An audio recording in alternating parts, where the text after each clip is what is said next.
Good morning and welcome to the two-day international conference on India-Portugal, Confluence of Cultures. Today being the second day, I'm sure you must be a little more invigorated with all the discussions we have had yesterday. This conference is organized by Goa University in association with Yale Macmillan Center, Council of Latin American and Iberian Studies, School of Sanskrit Philosophy and Indic Studies, Goa University, in collaboration with Macmillan Center, Council of Latin American and Iberian Studies, Yale University, and the CUNHA RIVARA Chair, Visiting Research Professors Program, Goa University, and Camões IP.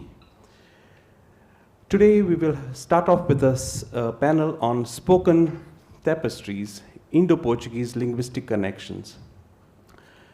Our chair for today will be Professor Anuradha Wagle. She is the Dean of the SHENOI GOEMBAB School of Languages and Literature, Goa University, and is from the discipline of French and Francophone Studies. She has completed her MPhil and PhD research on translation studies at Jawaharlal Nehru University, New Delhi. A keen translator, she has translated works from Indian languages into French.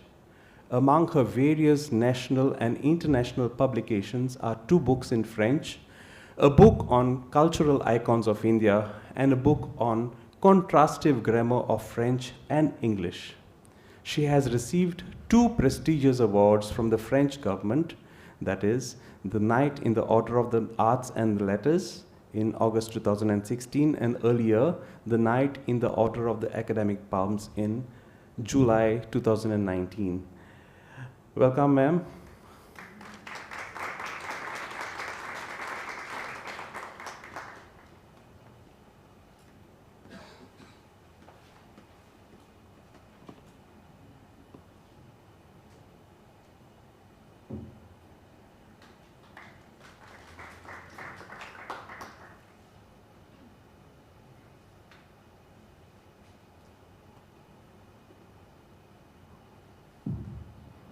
Good morning, bon dia. Welcome to everybody who's here. So we have a very interesting panel here today.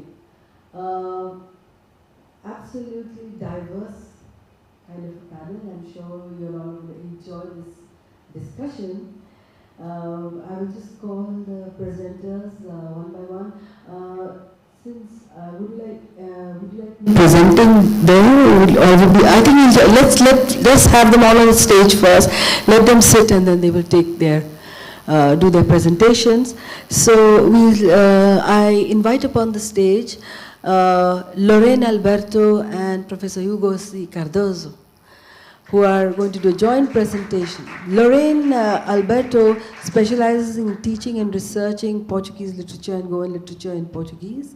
Her research interests extend to social linguistics and translation studies, where she engages in exploring language dynamics and cross-cultural communication.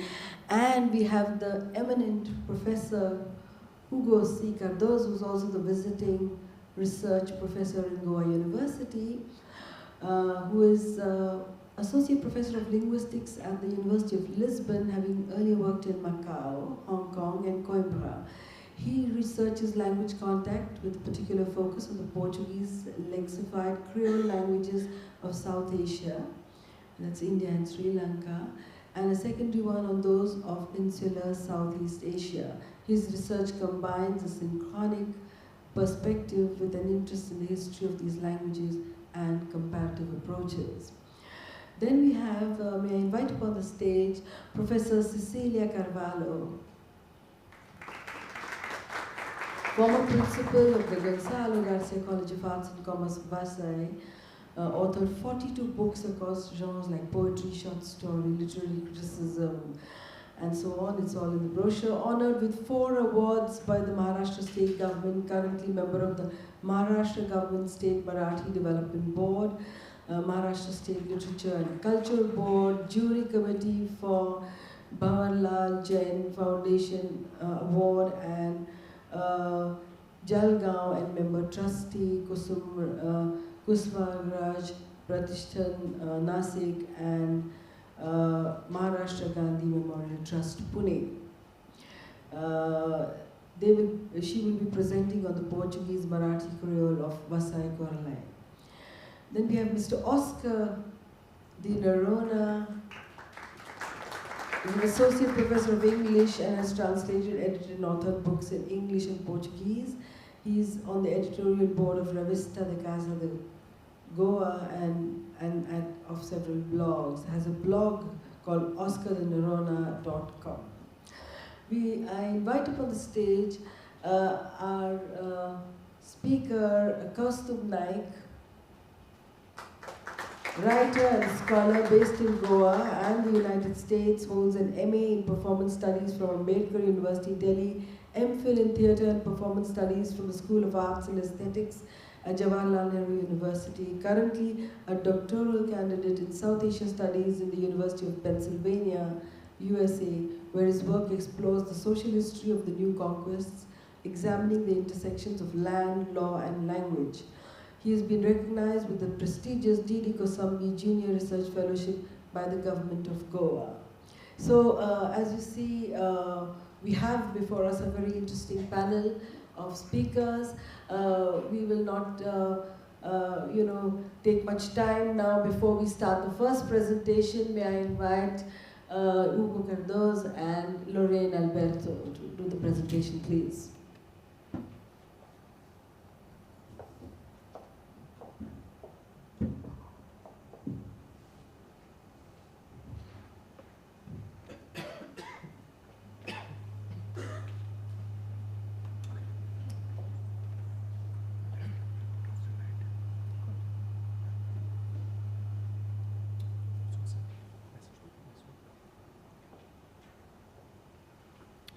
All right. Good morning, everyone. It's good to be back in Goa, and it's good to see the room so full for the first talk in this second day. I will also be presenting in the afternoon, so I will save my thank you notes for then. We don't have a lot of time, so we'll just jump into our talk, which, as you can see, is a joint talk about Goan Portuguese. And this is the first presentation of a new research project aimed at looking at how Goan Portuguese is used nowadays. And you'll hear a bit more from Lorraine about how that's being done. Now, Goan Portuguese is the object of our talk and of this project that I mentioned. And today we'll be focusing on some modern syntactic characteristics which have been selected on the basis of previous research that over a century ago was done about Goan Portuguese, so that we can get an impression of what the language has been, of whether or not the language has been changing and in what direction that has been happening. Now, when we speak of Goan Portuguese nowadays, and if we wish to know how many people use Portuguese in Goa in the modern day, this is very difficult to ascertain.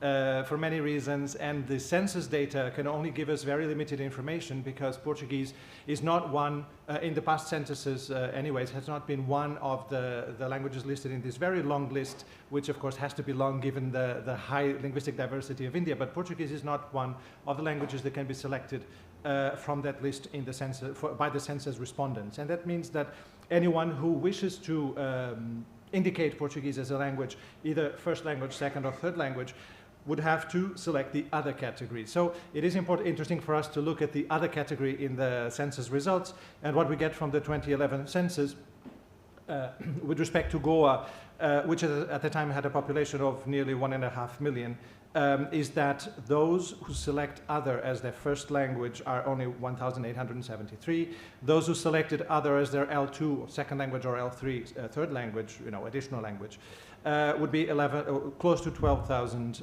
people, which means that in total, in 2011, nearly 14,000 people have selected a language which is not part of the list, which could or could not be Portuguese. So, we have this data, but we don't know to what extent this actually reflects the knowledge of Portuguese. In addition to that, there is, as I think Lorena will also explain, there is recently this growth in the interest, in the academic interest on Portuguese here in Goa. So this is only to say that we can't be sure of how many people actually use Portuguese nowadays, but It's probably around 1% of the state's population and probably not much more than that. And with this, I will pass the floor to Lorraine to continue.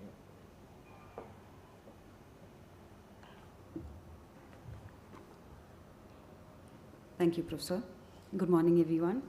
So the Portuguese spoken in Goa displays certain specific characteristics at the phonological, syntactic, and morphological levels, which distinguish it from the standard European variant and from other variants of Portuguese around the world. Sebastião Delgado presented some of the more common and prominent peculiarities of this variant in his article, Dialeto Indo-Português de Goa, in 1900. Some of which were picked up and confirmed by subsequent authors, chiefly Batalha in 1982. Although Delgado's study does not provide specific information about the region studied or the proficiency level of the speakers, it is the most descriptive study of the Goan Portuguese to date.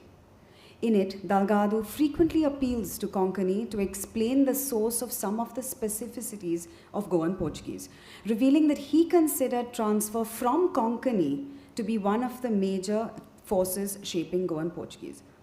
In 1909, José Camilo Bernardo Maria da Costa Alvarez published a compilation of his short texts originally published in a daily newspaper column in the Heraldo in 1908. Entitled Palestras sobre os vícios da linguagem portuguesa mais comuns em Goa. Written under the pseudonym A. Castro Alves, he presented a view on what he considered linguistic deviations observed in the Portuguese spoken in Goa because they contradicted standard European Portuguese. Like Delgado, da Costa Alvarez believed that the main factor shaping Goan variety of Portuguese was the influence of Konkani.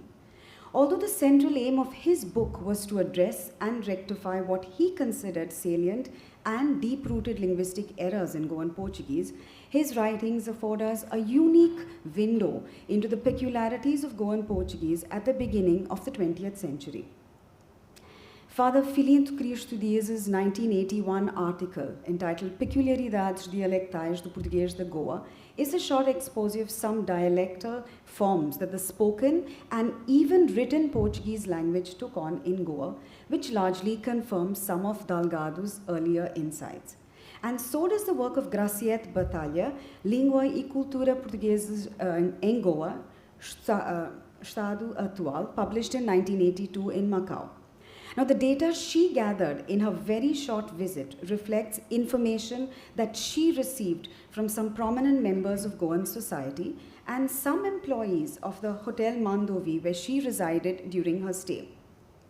Due to the paucity of time, she was able to interview only 5 participants, 2 of whom were elderly gentlemen aged 60 and 79 from Tiswadi and Bardej with a primary level of education in Portuguese.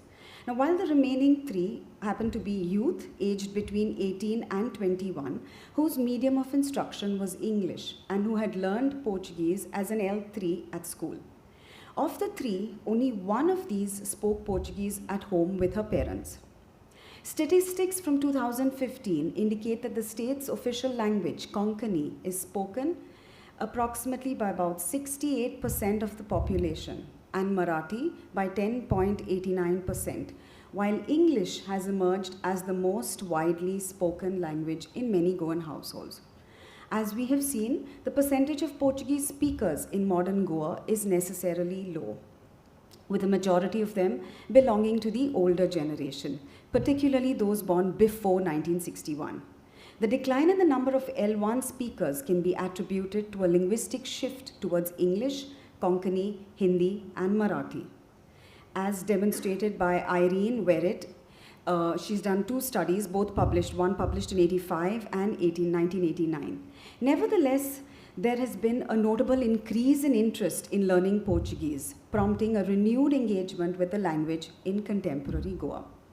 In more recent times, the documentation of Indian Portuguese in oral corpora is slim. The only digital corpus to contain oral Indian Portuguese data is the CRPC, or Corpus de Referência do Português Contemporâneo, developed by the Center for Linguistics at the University of Lisbon.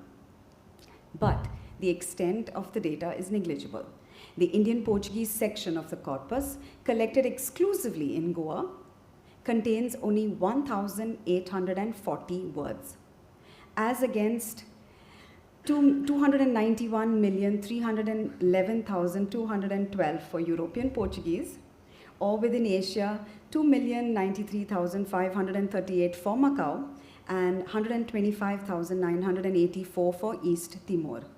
So in order for us to research modern Goan Portuguese, new data needs to be recorded, which is an essential component of my PhD research on Goan Portuguese synchronic and diachronic perspectives, and the project documentation of the endangered variety of Portuguese spoken in Goa, funded by the Goa State Research Foundation through a minor research grant.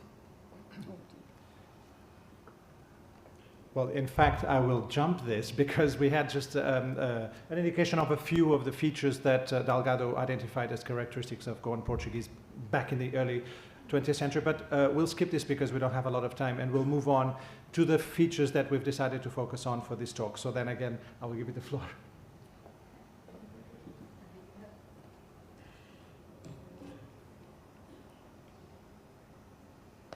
Now, here we present for the first time some preliminary explorations for a short corpus constituted as pilot study.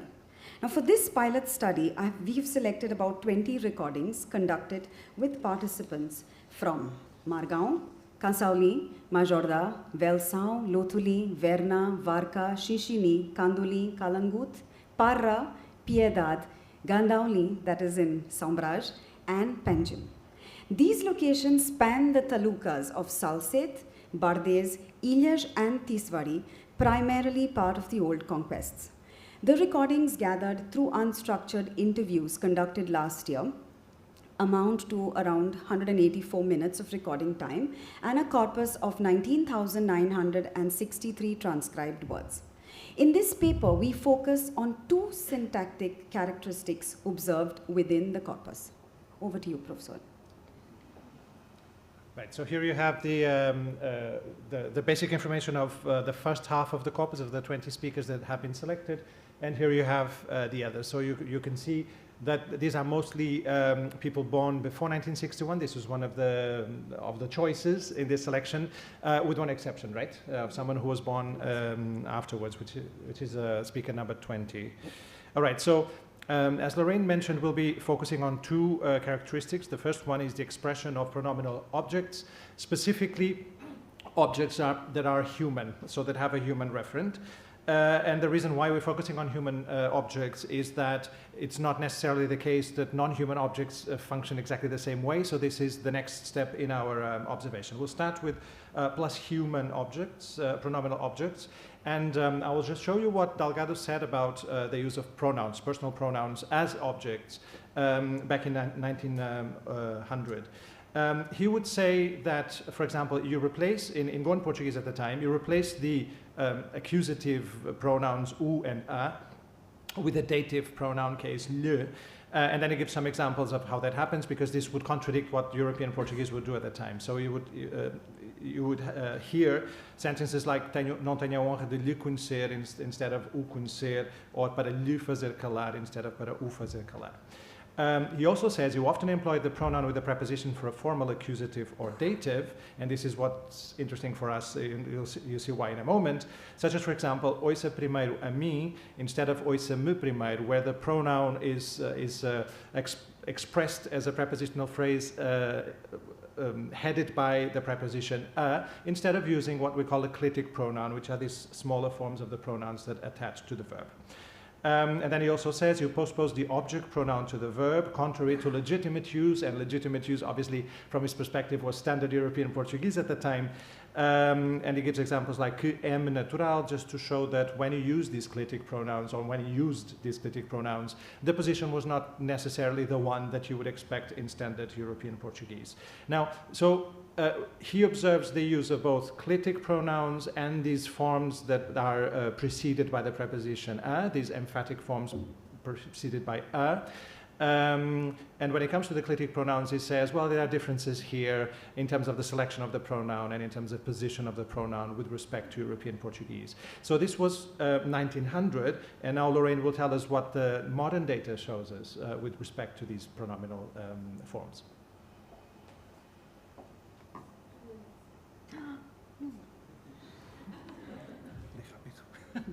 Okay, we will now show you a few examples of the expression of human pronominal objects, both direct and indirect, in Goan Portuguese.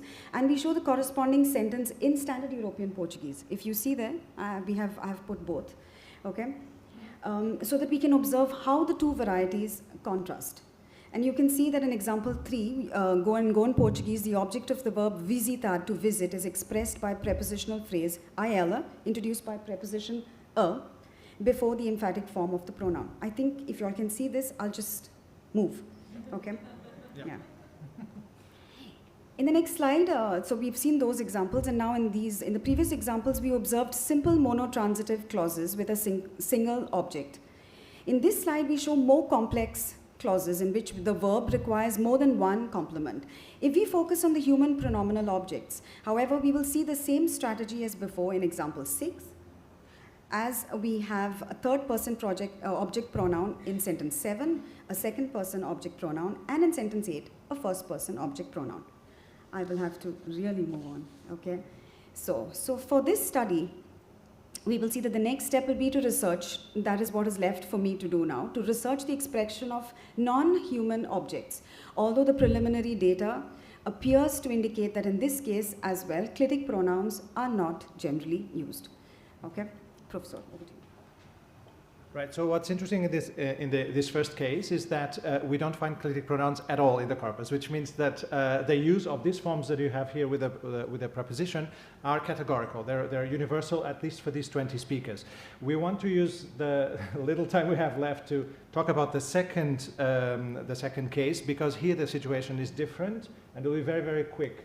And this has to do with whether or not definite articles are used when there is a possessive adjective. Now, I can just quickly skip what Delgado says by showing you what he thought was interesting at the time in 1900, which would be constructions like this: ele queria levar meu chinela, with a possessive adjective before chinela, which means a slipper, but no definite article before it, which is something that would have to be there in European Portuguese, not in all varieties of Portuguese, but in European Portuguese at least. So he recognized that as a characteristic of early 20th century Goan Portuguese, and now we'll see what happens in the modern day. Okay, so here we have the absence of the definite article. So unlike the case of the human pronominal objects, here we observe notable variation in the production of the various participants. The sentences on the screen demonstrate the fact that whenever a noun phrase includes a possessive adjective, a definite article is often absent. I'll go to the next slide. So you see I have like a lot of sentences for you to just have a look, but I think we'll move to the next slides. Here you see the table where... Okay. In these sentences, however, we find the presence, in some, we find the presence of the definite. So I have like the absence of the definite article and the presence of the definite article, okay?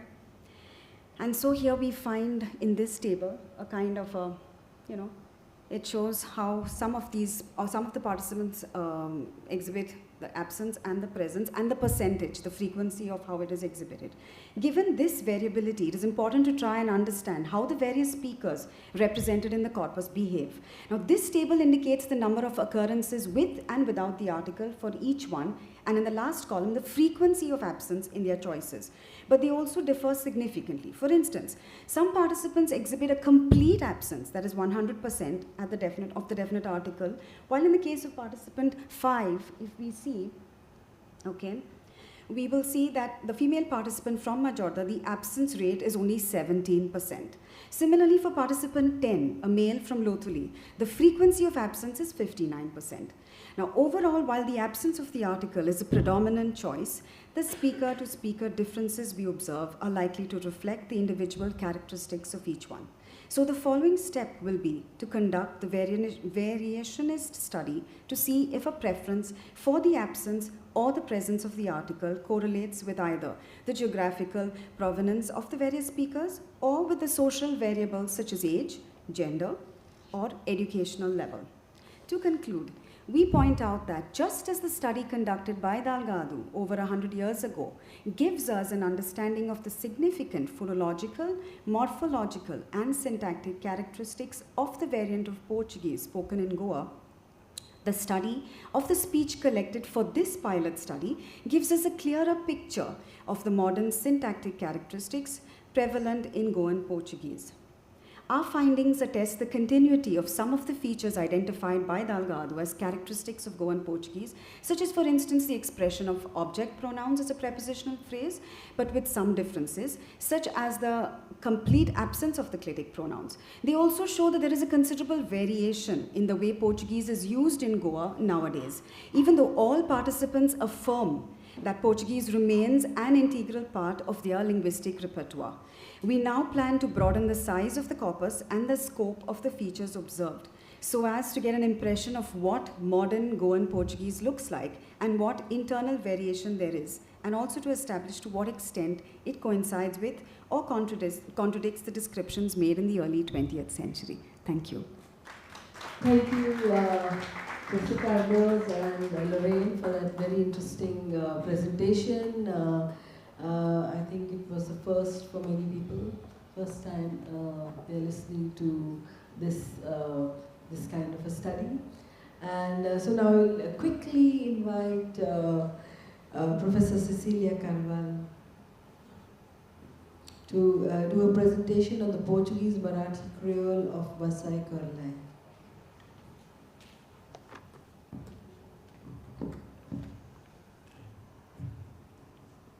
Namaskar, Dev Bore Karo. Good morning, everyone. I would like to begin with the quote of Jnanpith awardee Bhalchandra Nemade. Multiculturality holds immense potential to drive globalization. Diverse cultural streams are a celebration of humanity, and it is our responsibility to preserve and nurture them. The title, Spoken Tapestries, aptly reflects today's discourse. A tapestry, a thickly woven wall hanging, symbolizes the intricate blending of cultures and languages. Anthropologist Iravati Karve compared culture to a hand-woven Indian blanket crafted from pieces of woven cloth. This blanket not only retains the warmth of the weaver's hands, but also carries the essence of the original cloth owner. Similarly, the Indian languages and cultures are rich mosaics influenced by Proto-Indo-European roots. Over centuries, various dynasties have shaped and enriched the linguistic and cultural tapestry. In the words of Kabir, language is like water constantly flowing. It can carry impurities away to be obstructed by barriers that alter its course. Local languages, dialects, or variants, are, as linguistics would call it, are referred to as tiny streams that merge into the larger mainstream, enriching it with their unique contributions. As these linguistic streams converge, they give rise to new cultural identities. While this process may alter their original form, it adds depth and vitality to the collective whole.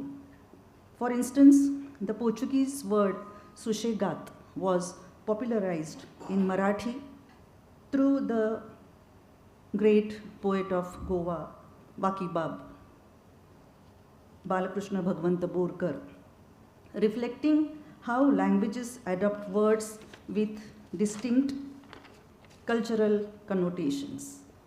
Such exchanges demonstrate how languages gain beauty and richness through intercultural interactions. As Satvashila Samant, a renowned Marathi grammarian, observed, evolution is preferable to revolution. She illustrated this with the example of a monkey gradually losing its tail and evolving into a human, a process of natural progressive change. In contrast, forcefully cutting the tail would result is stunted growth, symbolizing abrupt and incomplete transformation. Languages and cultures, like evolution, thrive when changes occur gradually, allowing for natural adaptation and integration rather than forced disruption. Language serves as a powerful tool to unite society, bridging generations through the words we inherit from our ancestors. It carries the essence of centuries, reflecting a shared cultural and historical journey. This idea resonates with Anasuya Senagupta's poem Silence, which captures the depth of language's role in expressing the unspoken. In its final lines, she writes, "We see only to give words to those who cannot speak. I seek to forget the sorrows of my grandmother's silence." These lines emphasize how language gives us a voice to the silenced and preserves collective memory. Just as linguistic streams flow into a larger cultural tapestry, language connects us to those who came before while enabling the evolution of expressions for future generations. Language and culture are inseparable parts of our lives, deeply intertwined in shaping our identity. Just as cow dung carries the soil of a region, the language we speak carries the essence of the place it originates from. For instance, the Catholic communities along the Konkan coast are predominantly Marathi speaking. The Marathi spoken in this region reflects a confluence of diverse cultures, heavily influenced by the Portuguese reign. Before the arrival of Portuguese, India was ruled by Mughal emperors, and the languages of Arabic and Persian has a significant influence. Over time, Marathi attempted to unshackle itself from the dominance of foreign languages and even Sanskrit. However, foreign languages such as Portuguese, Latin, Greek, Hebrew, and English left their imprints as evident in works like Krista Purana, an epic written by Father Thomas Stephens in 1616. While Krista Purana is primarily in Marathi, it also bears influences from Konkani, Kannada, Sanskrit, and other Indian languages.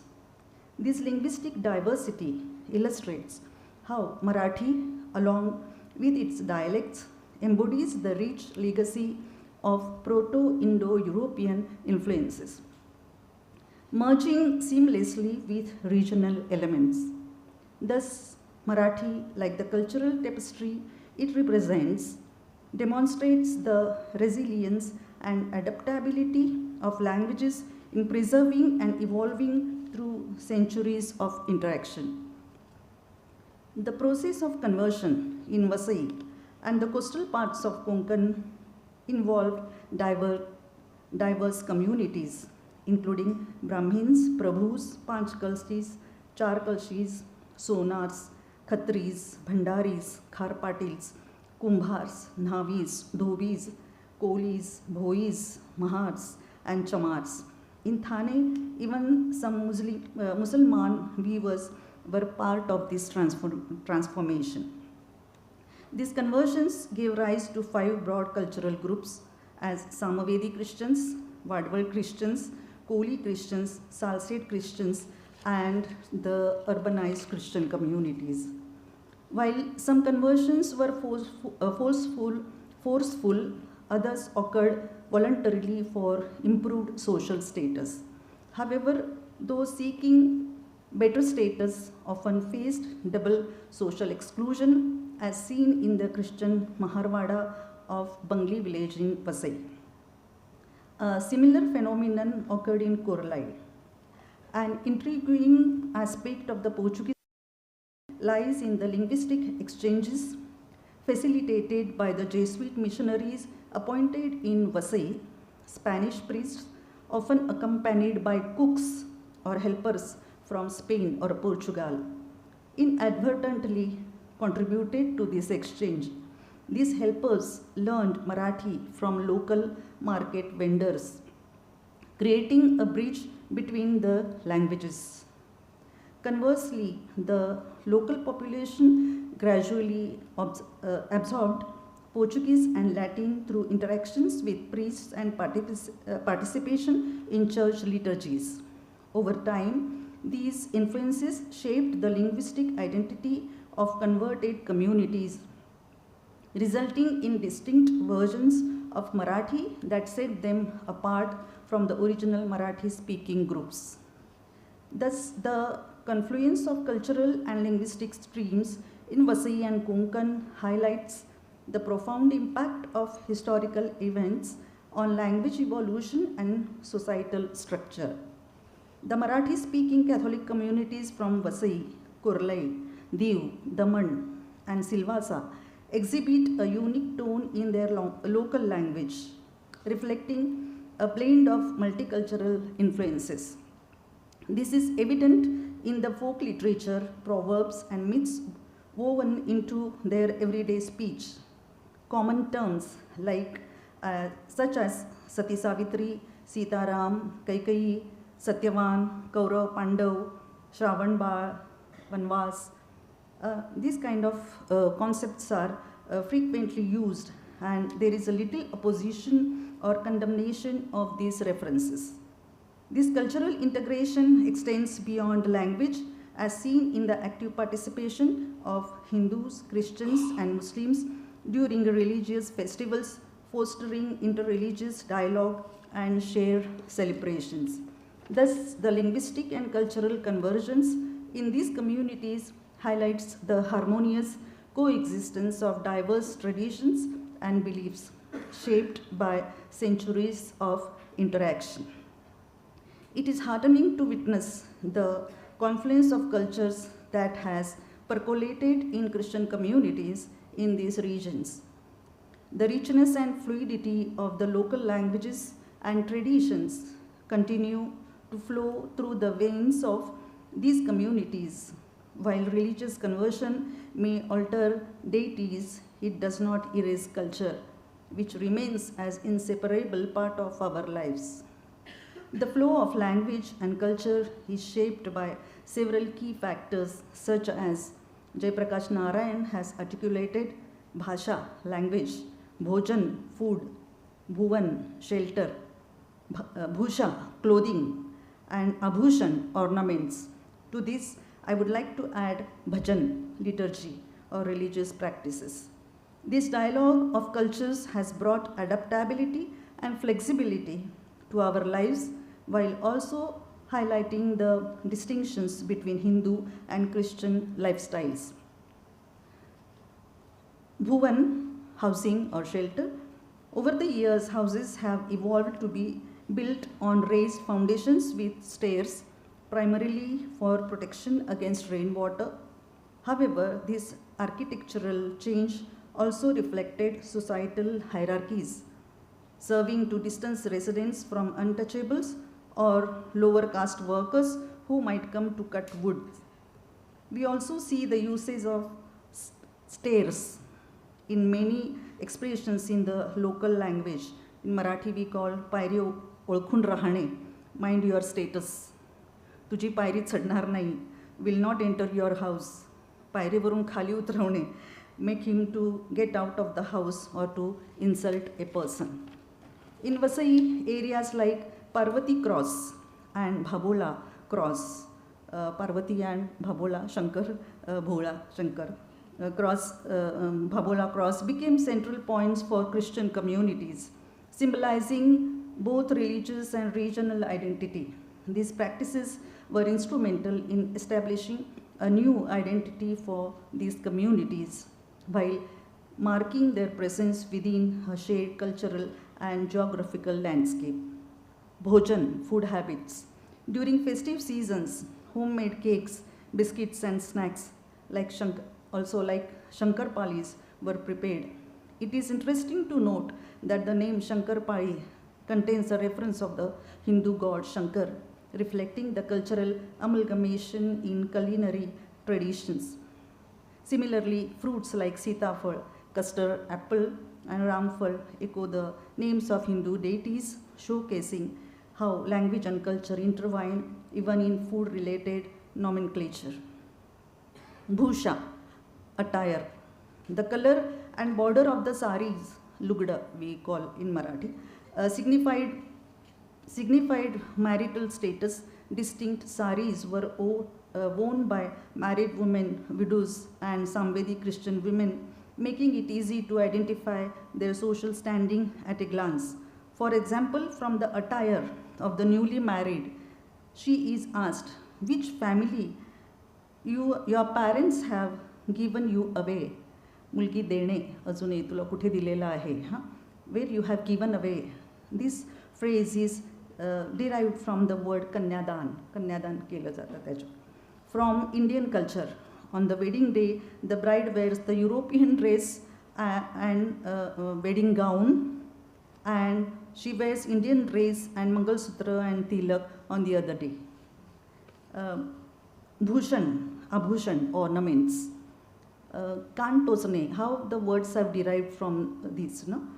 Kan tochne, to get ears pierced, to teach girl a thorough lesson.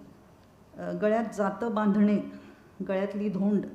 The woman is a burden to the family. Many Hindu practices are also prevalent in Christian communities. Bhajan, that is liturgy or religious practices. Religious practices among Christian communities in the Konkan region reflect a fascinating blend of faith and cultural heritage.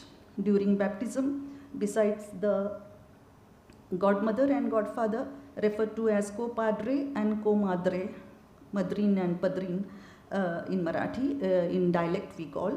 These were also Kol Kupari and Kol Kumari. Kul means family.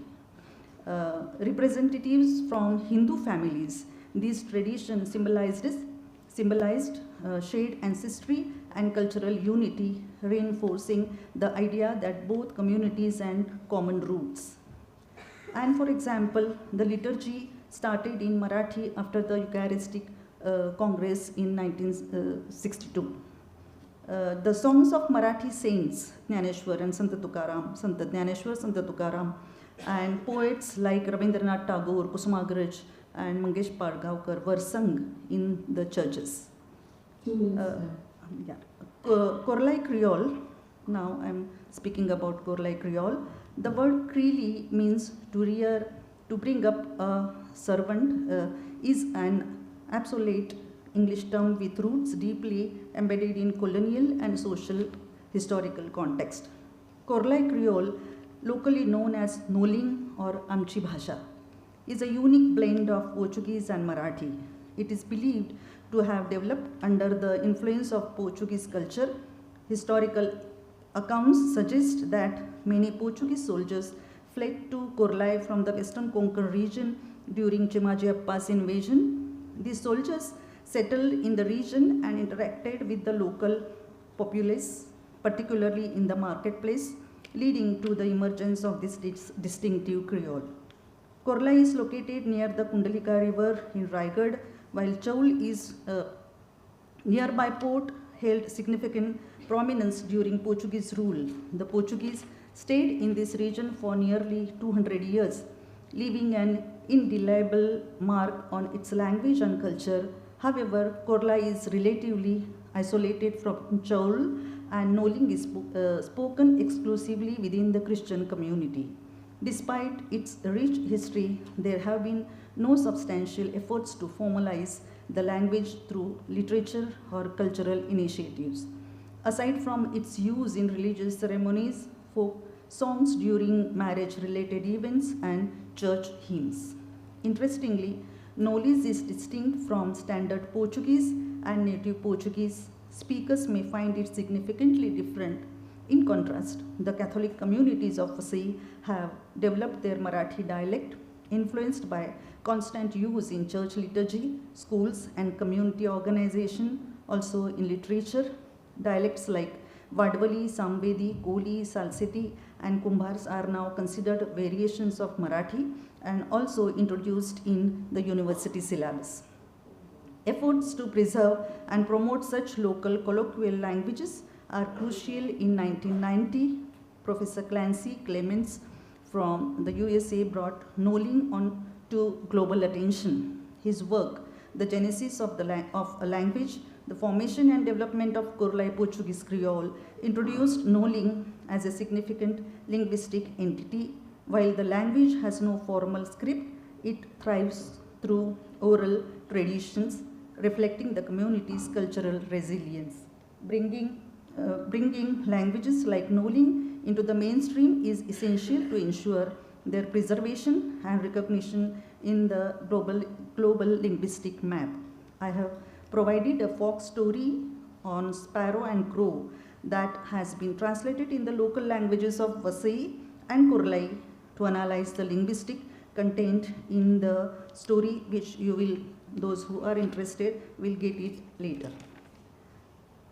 This confluence of languages and cultures is not just a historical artifact, but a dynamic part of the community's identity, deserving of both scholarly attention and cultural appreciation. By acknowledging and nurturing these languages, we ensure that the rich tapestry of history, culture, and language continues to thrive for future generations. Thank you. Thank you, ma'am, for this very, very interesting talk. This is the first time we heard about this, and this, I think it's that is what is wonderful about this session. I think is that many of us are hearing some of these issues and elements for the first time, and that's I think really good. It's a real discovery of the Portuguese and the Indian languages in a way. So I hand the mic now to Mr. Oscar de Verona, whose presentation on Portuguese and Konkani mutual influences in Goa. Kindly please respect the time limit. Officially, ladies and gentlemen, we've missed the tea break. A very good morning to everyone, and many thanks to Goa University and Yale University, Professor Anuradha for the invitation, and Dhruv for keeping in touch, as always there. Well, my presentation is on Portuguese and Konkani mutual influences in Goa. Portuguese is the first European language that the Indian subcontinent came in close contact with in modern times. In Goa, the encounter between Portuguese and Konkani was of mutual benefit, although not devoid of problems. Given its position as language of the ruled, Konkani was the more strongly influenced. On the other hand, Portuguese too remained open to influences from Konkani. In fact, there was a linguistic and cultural osmosis highlighted in this paper under 5 heads: script, writing of grammars, lexicography, dialects, and literature. Let me begin with the script. Before the Portuguese set foot in Goa, Konkani was written in the Devanagari and the Kannada scripts. With the arrival of the modern printing press, Catholic missionaries with a scholarly interest in Konkani found it convenient to adopt the Roman script, which had a relatively simple alphabet. The script determined Konkani's trajectory. It was a mixed blessing. On the one hand, it hastened the scientific study and use of Konkani in ecclesiastical and literary circles. On the other, it isolated Konkani from other Indian languages. Konkani began to look more to Portuguese than to Sanskrit for learned terms. This is said to have led to the impoverishment of the native speech and to a division of Konkani into Hindu and Christian dialects. Meanwhile, the shutting of Goa's printing presses for almost 2 centuries was the decisive factor in the decline of Konkani.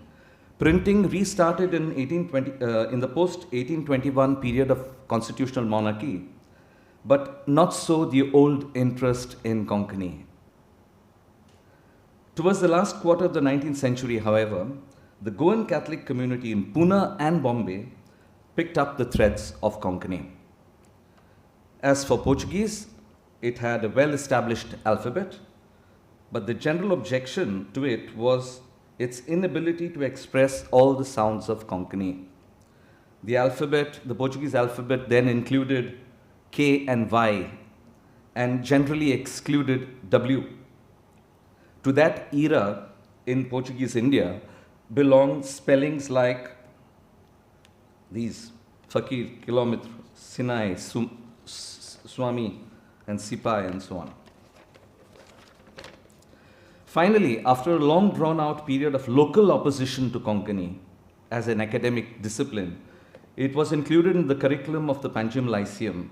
It was also taught at Lisbon's Escola Superior Colonial by the likes of Canon José de Santa Rita y Souza and Professor Mariano Saldanha, both advocates of the Roman script, which they believed that could be made suitable for Konkani by adopting a few conventions.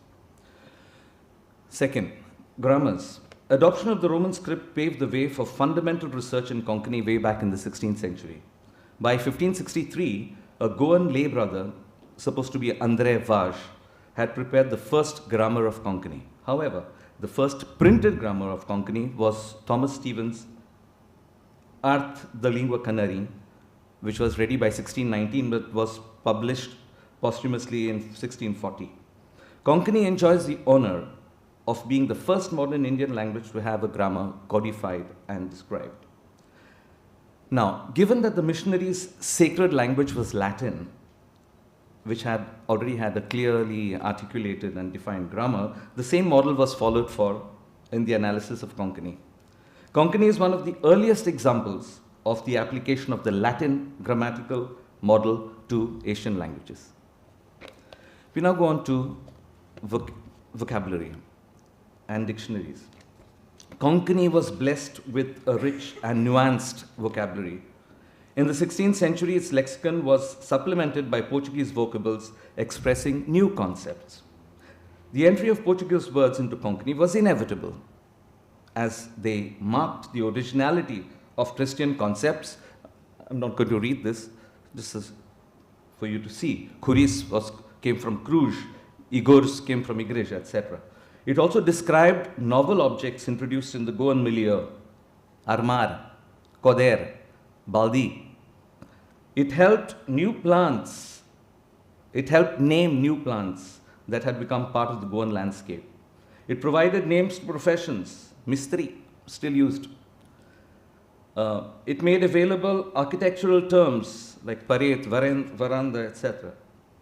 Some Portuguese words quickly gained currency, such as these: chavi, pag, cop. Time was when the best-known Konkani word of Portuguese origin was honrado. Today it is sossegado. Yeah, best-known word. Spelt in this way, yeah. Portuguese names too were Konkanized, Antonio to Anton, etc. And verbs were transformed. Akabar became kabar korop, kabar zaop. Bangi's and Ganekar's dictionaries register hundreds of Konkani vocables of Portuguese origin. On the other hand, Konkani too contributed many terms to Portuguese. Garcia de Horta's Colóquios dos Simples e Drogas was the first to use botanical terms in Konkani. And Delgado, in his Glossário Luso-Asiático, a Portuguese Hobson Jobson, lists over 150 words derived from Konkani. Some of them are here. Batkar, etc. Let me proceed.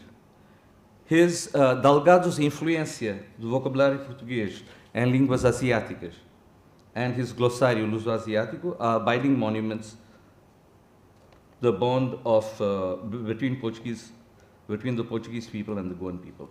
In 1940, the Portuguese Academy of Sciences, in the Vocabulário Ortográfico da Língua Portuguesa, included foreign words, Konkani words, as long as they were naturalized in the Portuguese language. Okay, now we come to Goan dialects. In 1684, very important date, the Count of Alvor issued a law banning the use of Konkani. But a century later, Pombal reversed it by prescribing the learning of the vernacular. In the following century, 19th century, at least 2 archbishops directed that Christians speak and be instructed in Portuguese. Konkani had a checkered history, no doubt, but Konkani also proved to be impossible to root out. Eventually, educated Christians began adopting Portuguese as a language of social intercourse. The waning of academic interest in Konkani led to the breakup of the one literary norm back in the 18th century. From its ruins, at least 3 literary dialects arose in Goa: Sashti, Bardesi, and Antruzi. The impact of Portuguese on the dialects of Konkani has not been uniform. It has been greater in the old conquests, where the Catholic community is predominant. Phonological, morphological, syntactic, and lexical differences are visible between the Catholic and the Hindu dialects. For example, I think I missed this. I don't know where it's gone. No, I think I missed one slide. It's okay. And I'll read it to you. For example, the Hindus say third, much. The Catholics say sod, and so on. Okay, I'll jump. Many of the syntactical patterns.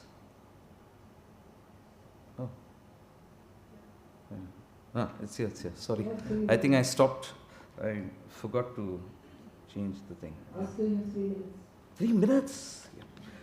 Okay. Many of the syntactical patterns of Konkani, Catholic Konkani, are attributed to clergymen. See, for example, this Zoshe Puri, even I heard is in my childhood, this being used a lot. Father Euphemiano will say whether it's right or wrong. Zoshe Puri, and so on. Vortota was another one. Anyway, however, the disarray in the Konkani family cannot be attributed to the Portuguese language or the authorities alone. For Goa was a house divided against itself. With Christians divided, they were divided between Konkani and Portuguese, and the Hindus considering Marathi to be the cultural language. As a result, Marathi, rather than Konkani, found a place in the curriculum in the educational institutions. But then again, it took a Portuguese, CUNHA Rivara, and others like the Baron of Kumbarsua and Fernando Leal to bolster the Konkani position. Rivara's famous ensaio inspired scholars across Goa to undertake a study of what was called Amchi Bas. As for Portuguese, until the end of the 19th century or beginning of the next, perhaps no Goan Catholic family would rightfully claim it to be their mother tongue. Very few spoke Portuguese fluently or unswayed by Konkani. Portuguese were limited to officialdom, the professional class, and the Catholic clergy. It was more common in urban areas rather than in the rural, in the old conquest more than in the new. However, it was a whole new ball game after the rise of the Republic in 1910. Now, the Hindu community too began warming up to the Portuguese language. The Escola Nacional do Sexo Feminino, 1911, attracted the fair sex too to the Portuguese language. It was also around this time that Konkani was finally included in the curricula of the Pancham Lyceum and Rashal Seminary. Lisbon too began to foster teaching and research in Konkani. Nonetheless, Goan Portuguese continued to grow under the shadow of Konkani. As a result, an Indo-Portuguese dialect developed. I'm not going to speak about this because it has been beautifully covered by Professor Cardoso and Lorraine. Okay, but I'll show you this. Fazer o terço is surely not correct. I mean, it's rezar o terço, but fazer says terço karo. Okay. Then Jacobidus, Delgado studied, as they said, this in all its aspects, and in the 20th century, in the 1980s, Graciat Nogueira Batalha and Irene Verret from the University of Iowa. Even while the likes of Costa Alvarez, to whom they referred, Wolfgang da Silva and Philippe Christiers did not tire of castigating its many foibles. A 20th century Portuguese archbishop is reported to have found Costa Alvarez to be that rare Goan whose Portuguese did not turn rancid with concanisms. He said, escrevia sem ranço do concanismo. Of course, by then, Konkani too had turned rancid with Portuguese syntax. However, voices of protest began to be heard only after the departure of the Portuguese in 1961. Perhaps Delgado was a voice in the wilderness. Literature, final. 2 minutes. There is no conclusive evidence that there existed written literature in Konkani before the arrival of the Portuguese. It was more of a spoken language and was elevated to the status of a literary language by the Portuguese missionaries. Thomas Stevens' book is India's first printed book. In the 19th century, the Bardesi dialect made a mark in journalism, thanks to Eduardo Bruno Souza's periodical Udenticha Salok, published from Pune. Thanks to him and to the versatile scholar Monsieur Sebastian Rodolfo Delgado, who used Bardesi forms in his 2 dictionaries and his grammar, Bardesi achieved the status of standard speech. An English translation of Delgado's grammar was recently published by Father Mohsin Dataid in English. Portuguese influence was evident in the genre of Konkani drama called theatre and of fiction called romance, both of which arose in Bombay towards the end of the 19th century. Scholars of Sashti also took up to study the study of grammar. In Salsette, creative juices were evident in religious hymns, in the Mando, and all literary genres. The Mando abounds in words of Portuguese origin. The Antrusi dialect of Konkani, spoken in Tiswadi and Ponda, was also influenced by the Portuguese. The area produced many writers in Konkani and Portuguese like Anantarao Sardesai, Mukund Kelekar, Rajaram Kelekar, Lakshman Rao Sardesai, all of whom had Oriental themes. But some Catholic writers also did, like Pauline Dias, Florian Barret, Nasmen Mendonça, Adeodato Barreto, so also wrote in the same vein. As regards Goan literature in Portuguese, until the 19th century, it was largely religious or historical in nature. Later on, journalism boosted the writing skills of Goans. Goa's first novel, Os Brahmanes, by Francisco Luís Gomes, was published in 1866. Written in elegant Portuguese, it did not have the flavor of Konkani expressly depicted in the novelette Jacobidus, a social satire by Francisco João da Costa, 30 years later. This book, Jacobidus, was also translated into Konkani by Aleix Caetano José Francisco. 2 editions came out. Eventually, both Konkani and Portuguese turned hybrid. Goan purists were long engaged in combating Konkanisms, yet the evils continued. The battle against what Delgado called Lusitanisms, he once called it Lusitanisms, was less fierce. As I said, a voice crying in the wilderness. Finally, 20th century writers like Epitas Paes, Elsa Rocha, Wilfried Antão, and others were less inhibited by regulatory voices from continental Portuguese and wrote more freely. Conclusion. Konkani and Portuguese underwent an osmotic process in Goa. Both benefited in different ways. The Portuguese language had nothing to lose and everything to gain. It naturalized Konkani words and enlarged its lexicon. It also saw the formation of a regional dialect, the Indo-Portuguese dialect of Goa, without detriment to the European Portuguese. Dialectal differences kept on reducing, and today the everyday use of the Portuguese language itself is unfortunately at a low point, as you have already said. As for Konkani, it is yet to smooth out the effects of a long historical process. The multiple scripts that helped it forge ahead, not least among them the Roman, have to be appreciated. Konkani became an Indian pioneer in modern grammar, dictionary, and printed books. However, its lexical, dialectal varieties and literary production should also be looked upon as a matter of pride. The sooner Konkani comes to terms with its past, the better it will be for its future. Thank you.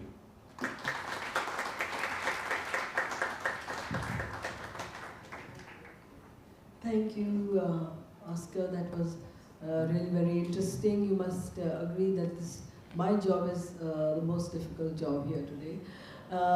We've had some wonderful presentations, and we will conclude with a presentation by Kaustubh Naik of grammar and dictionaries, the life of Marathi as lingua official in the 19th century Estado in India. I'm wondering if I should also abide by time. It's great to be presenting after Senior Narona because I could see a lot of themes that are overlapping in mine and his research as well. My paper is titled here. Good morning. I would like to thank the organizers, especially Professor Wagle and Professor Usgaonkar, for inviting me to this conference.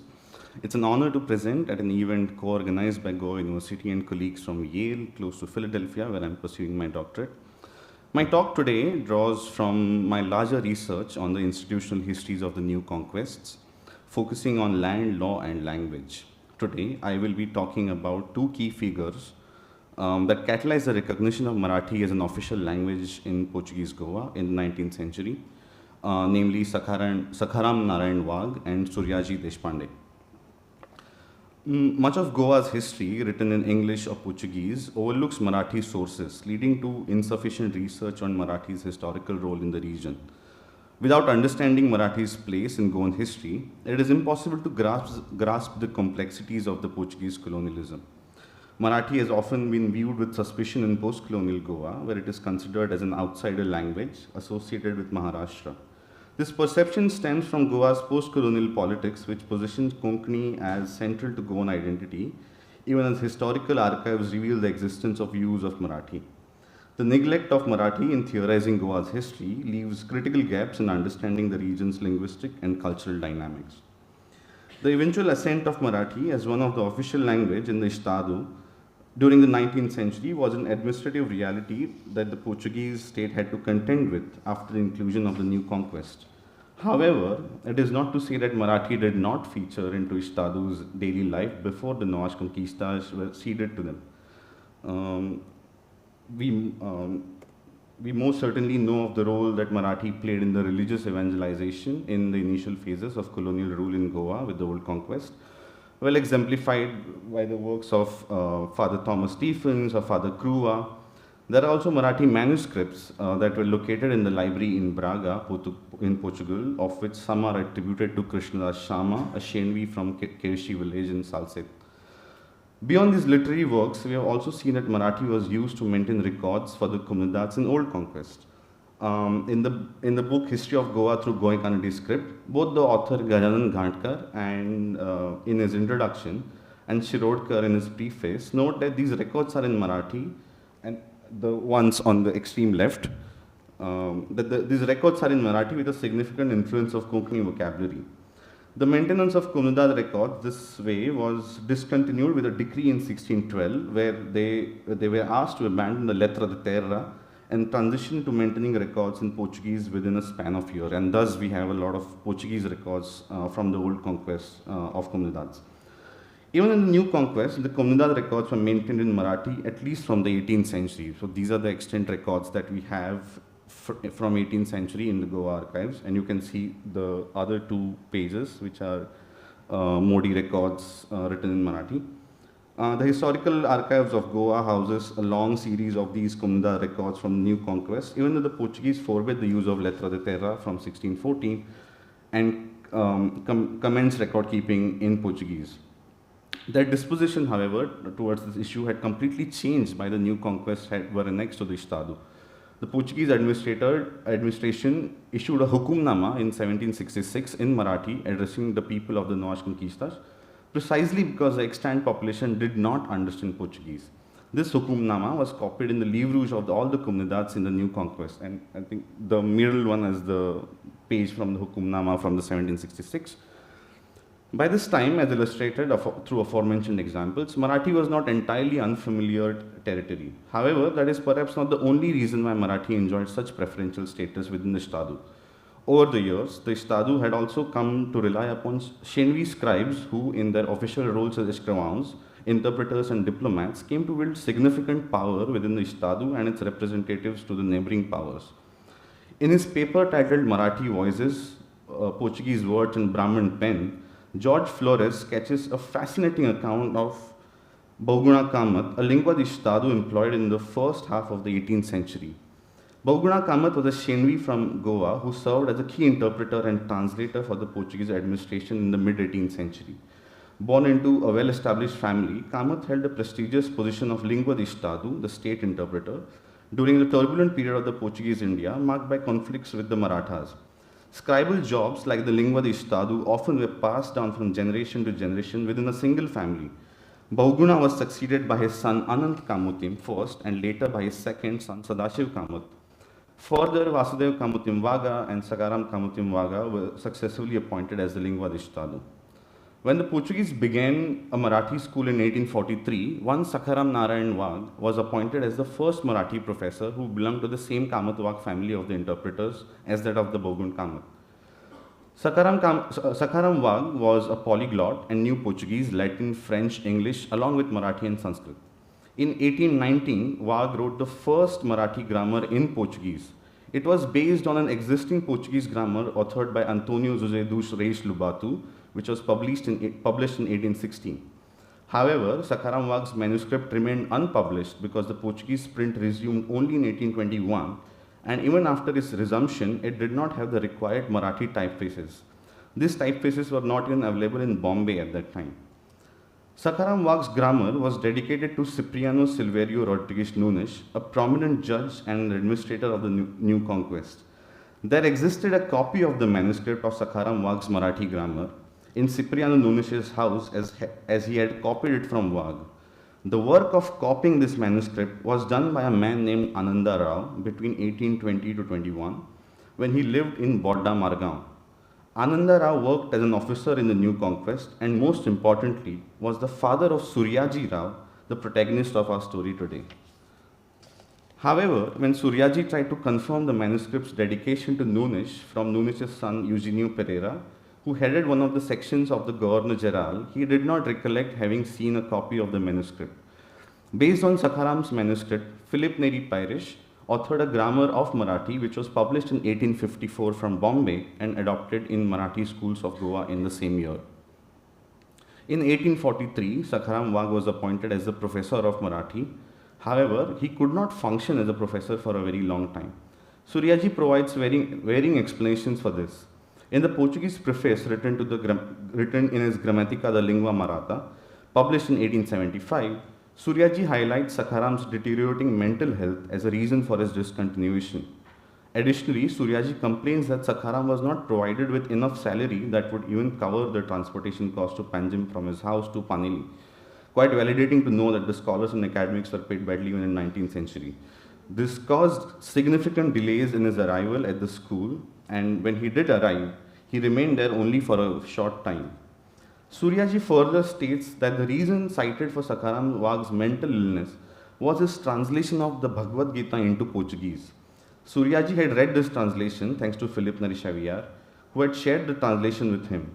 Suryaji notes that the ignorant and credulous Gentiles, the Gentiles meaning Hindus, of Goa believed Sakaram's mental illness was a result of his translation of Gita into Portuguese. They viewed this act of translation as a profanation and thus considered his deteriorating mental state as a divine punishment. However, in the Marathi preface to the Marathi-Portuguese dictionary compiled and published by Suryaji in 1879, 4 years after the publication of Grammatica, he vaguely says that Wag had authored an essay on the instruction of a senior officer. He neither reveals any details about the essay nor does he specify the name of the senior officer. However, he does report that the essay invited an inquiry on Sakaram, where he was charged with committing fraud. As a result, he had to discontinue his services and eventually had deteriorating mental health. Additionally, in a letter written to Francisco Ferreira do Amaral, he again invokes Sakharam Narayana's bad mental health as an initial challenge to continuation of Marathi schools. Due to Sakharama's mental state and his infrequent visits to the school was transferred to Margao in 1845. In 1847, Suryaji Rao was appointed as an assistant to Sakharam Wag. After Sakharam's termination, his cousin Sadashiv Baugun Kamatwag briefly served as the professor of Marathi. The nature of Sadashiv Kamatwag's duties as Sakharam's substitute remain unclear, but it seems like he, as the incumbent lingua de Estado, was the titular appointee in the chair while Suryaji ran the show as an assistant. In 1854, the chair was incorporated into the Lyceum. Sakharam Narayan died in 1857. 1868, Suryaji was officially appointed as the professor of Marathi chair. And at this juncture, I wish to delve into a brief biographical sketch of Suryaji Rao. Suryaji was born in the year 1830. Though the exact date of his birth is unknown, his full name as it appeared in the Marathi-Portuguese dictionary he compiled was Suryaji Anandrao Rajadyaksh Darvi Deshpande Mahal Chandgade. The term Mahal Chandgade referred to the present-day region of Chandigarh in Karnataka, where his ancestors settled after migrating from Goa. Of Goan origin, he came from a Smarta SHENOI family, part of the 6th Vangar of the Mazaniyas of the Mangeshi temple, and bore the surname Rajadyaksh Darvi. However, his family more commonly used the surname Deshpande. Suryaji served in various capacities within the Portuguese administration and was one of the key officers of the 19th century Portuguese state. In addition to his role as a translator and professor of Marathi, he was part of the delegation tasked with defining the border between Portuguese and British territories. This work, which began in 1868, involved traversing the rugged terrains of Novas Conquistas. The physical demands of this task took a toll on Suryaji and his health gradually deteriorated.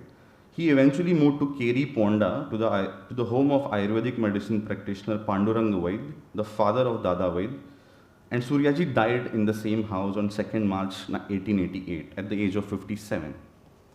Suryaji authored 2 Marathi textbooks published in 1847 and later in 1875. He released a grammar of Marathi titled Grammatica da Lingua Maratha Explicada em Lingua Portuguesa. He also compiled a Marathi-Portuguese dictionary modeled after the Molesworth Marathi-English dictionary. This dictionary was intended to be published in 2 parts. The first part, covering words from Devanagari letters to Y, is available at the Biblioteca Nacional in Lisbon. However, the second part was never published due to Suryaji's death. His nephew, Shivaram Rao, who was one of the first Hindus to practice law after the legal profession opened up for non-Catholics and who served as a judge in Daman, inherited the unfinished manuscript and added approximately 1200 words to it. The current status of the second part remains unknown. Suryaji succeeded Sadashiv Baugun Kamatwag, perhaps the last of the Kamatwags to hold the post of the Lingua Estado. Thus, Suryaji truncated the monopoly of the Kamatwag family as the de facto appointees to that post. At the Goa archives, I recently came across a collection of documents pertaining to the examination conducted to select Marathi translators dating back to 1875. While these documents need to be examined further, the hereditary appointment of language interpreters seems to have been discontinued from this time at least. Instead, it hints at a more formal way of recruiting linguistic experts through written examination. The meteoric rise of Suryaji was certainly not an easy ride. We have a letter from him penned in 1888 to Francisco Ferreira do Amaral, who was the governor of the Estado in 1886. This letter perhaps is one of the last surviving written documents by Suryaji and is currently housed in the Ferreira do Amaral family archive at Torre do Tombo in Lisbon. The occasion for writing the letter was a meeting held the previous month on 18 October 1886, which Suryaji was unable to attend. As a result, he was unable to personally discuss this matter with Amaral. By the time of writing this letter, Suryaji was promoted to the position of rector of the Lyceum, the first and perhaps the only Hindu to ever hold that position. In this letter dated 27 November 1866, 2 minutes, I have 2 pages. This is the letter. Suryaji informs Amaral of an alleged conspiracy led by Bernard Francisco da Costa against the Marathi schools. Bernard da Costa had returned to India in 1884 after the death of his wife following a long period of service in Portugal. He was appointed Inspector of Studies by João Pinheiro Chagas. In this letter, Suryaji alleges that Bernard da Costa is seeking to undermine him due to his identity as a Hindu Brahmin. He claims that da Costa's clique wants Christian Brahmins to dominate the Lyceum, while other groups such as the Shardos, Descendants, and some Christian Brahmins who do not align with da Costa oppose him. In the letter, Suryaji describes several actions taken by Bernard da Costa to undermine him and the Marathi schools. Costa was actively advocating for the abolition of Marathi chair at the Lyceum, arguing that the students could learn the language privately without the need for formal education.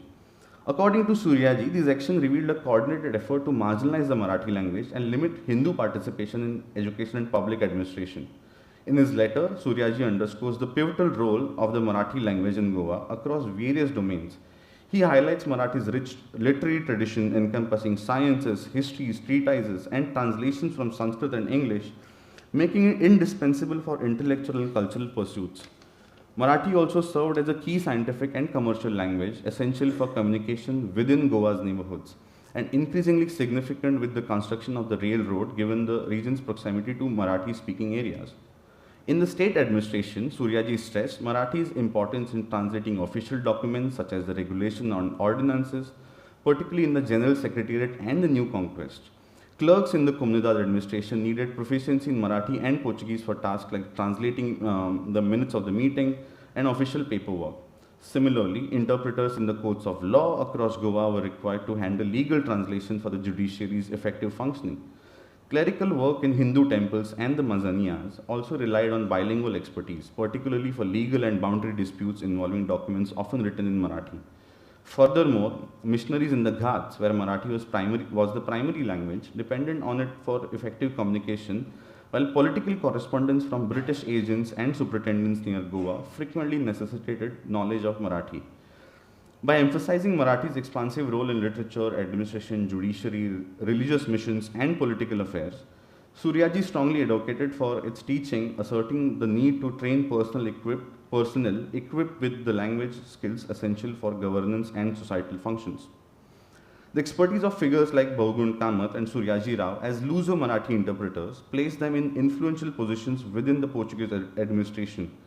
Their proficiency in Marathi provided them with a competitive edge over Catholic aspirants, enabling them to transcend linguistic roles and navigate the evolving demands of administrative expertise.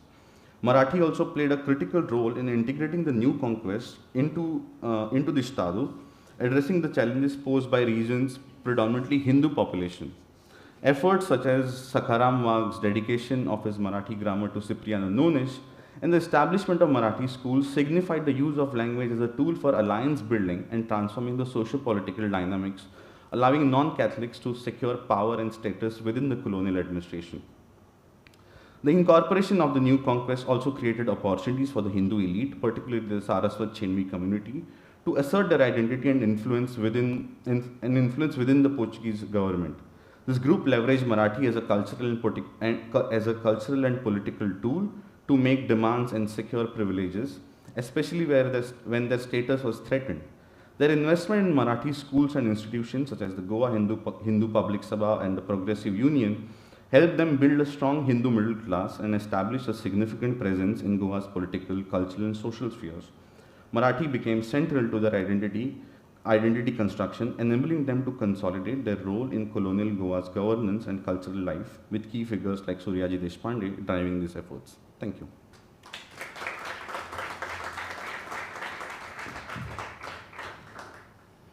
So this has been a very interesting panel, and true to the title of this conference, which is the confluence of cultures. Here we saw a confluence of languages, and thank you very much. I don't know, will somebody let me know if we can just take a couple of questions. Perhaps we cannot not take questions. So if there are a couple of questions, we'll take them. Just to inform you, we are running around 17 minutes late, but that's okay. We shall cut short the lunch break.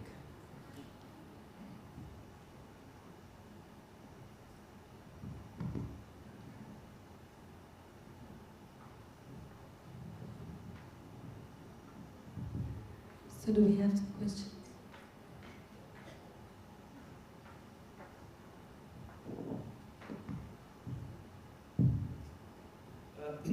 Good morning, everybody. The overhead is due. I would like to congratulate all the speakers for the brilliant presentations, and particularly to my colleague Lorraine and Professor Hugo Cardoso. I'm not regretting that I have cancelled my classes of Portuguese literature to attend this session, because I was really keen to listen to the presentations. But as I said, I have a small question, very simple question to Lorena and Professor Cardoso. We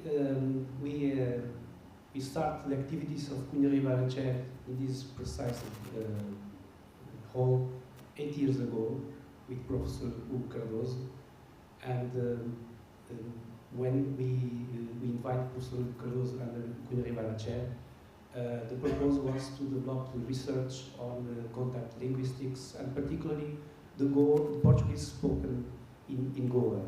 And today it's very happy for me, I'm very glad to see that Lorraine is doing a wonderful work, job, because this is really something that we need to go deeply, not only to learn like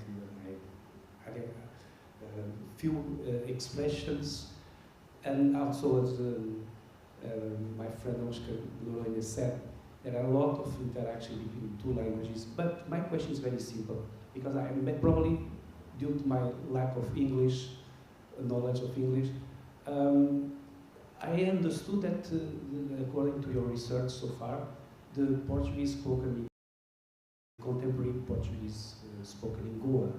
Is it what you said, or maybe not?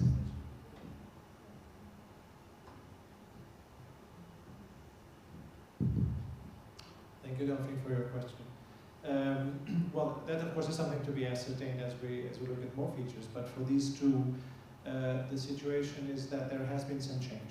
So a few traits that Delgado recognizes are still there, others are not. So in the case of the pronouns, for example, we see an overgeneralization of this construction with the preposition, which at least in the pilot corpus that Lorraine has put together for this study, means that there is never any use of the clitic pronoun. And this is something that Delgado commented on. So he found the clitic pronouns. In fact, he was interested in them because he would say, okay, these pronouns exist, but they're not used the same way as they are in European Portuguese. The forms are different, the selection is different, the syntax is different, etc., etc.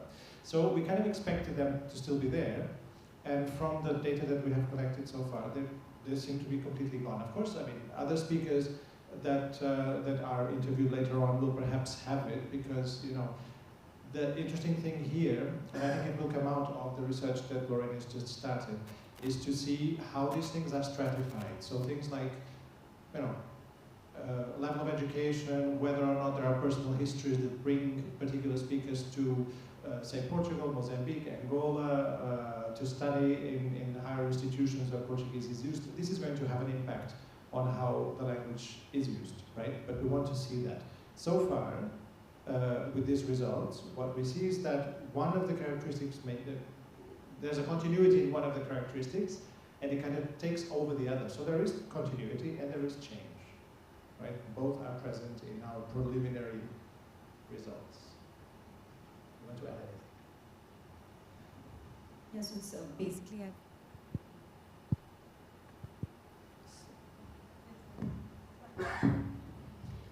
this is just a small corpus that has been used for this paper. There's much more that I've done, so you will definitely see the results soon. Yeah, thank you. Shall we take one more question? If not, I think we should. There is somebody.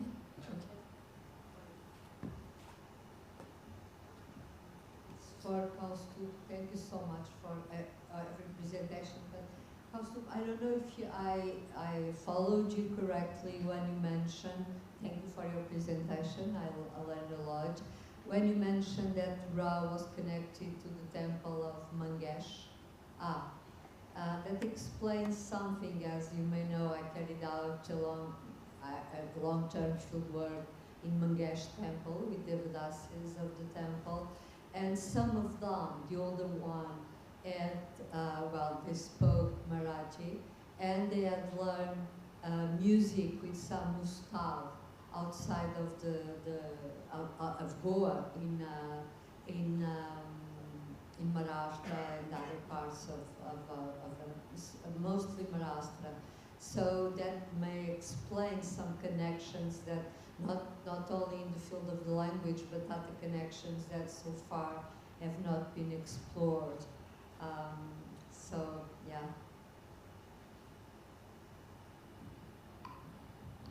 I mean, not to, I don't think I can respond in that question, but if you look at Anjali Arandekar's work, where she also talks about the Goan Devdasi community learned Portuguese and Marathi because these are the languages they were used predominantly in the regions that they frequented, like parts of Karnataka, Goa, and Maharashtra. So, and it's not just that.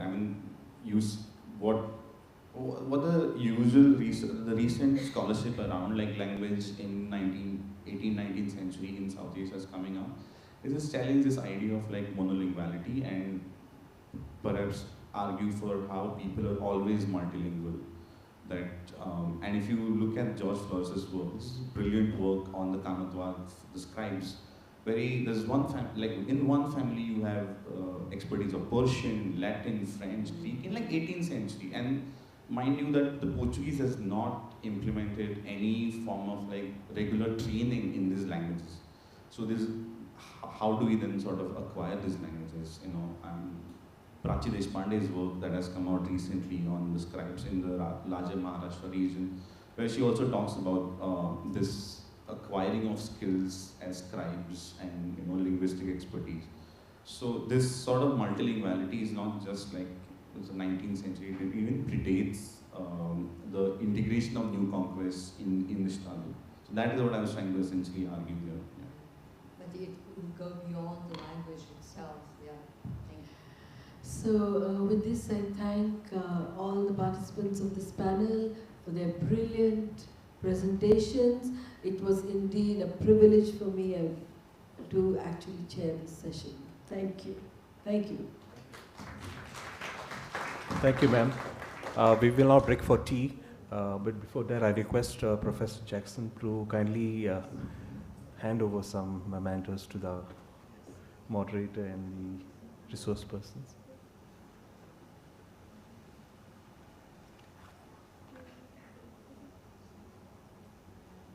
To Lorraine Albert.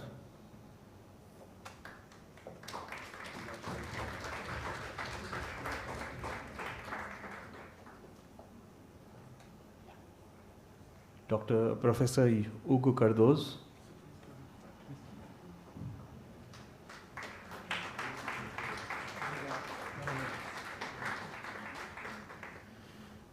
Professor Cecilia Carvalho.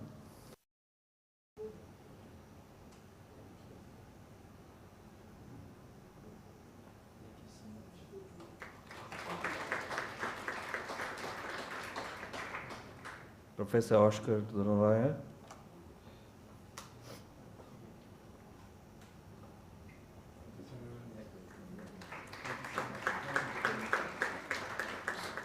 Mr. Kostub Naik.